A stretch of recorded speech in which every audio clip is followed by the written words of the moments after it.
Today we look at the possibilities to move room bookings with the mouse directly in the room plan. Usually we use the functionality of moving rooms for optimization of the room plan. When we move or change a room within the same room type, as in our example single room, a window opens which gives us detailed information of our intention. It shows the current room number, the guest's name and image code, the registration number, and the new room number where we want to move to. And we are being asked to confirm by clicking on yes or to refuse by clicking on no.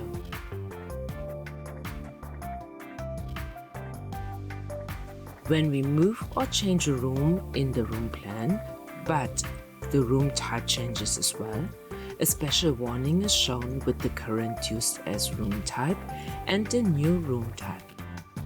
In our example, we want to move from a single room to a twin room.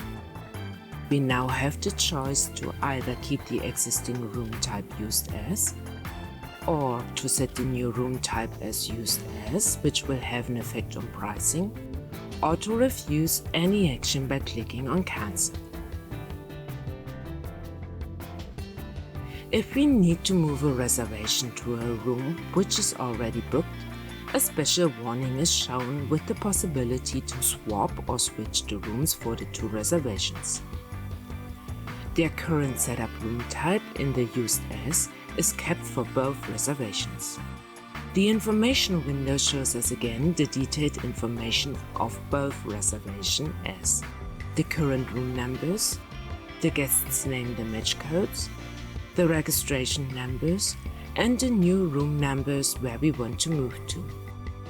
We now have the choice to either switch the rooms by clicking on yes, or to move the selected rooms only by clicking on move only, or to refuse any action by clicking on cancel.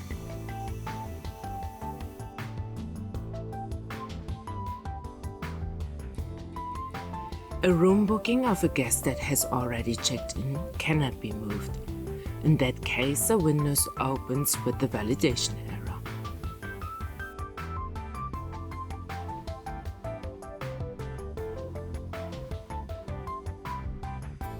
Also, a room that has been assigned as fixed in a reservation cannot be moved as well. In that case, a window opens with the validation error.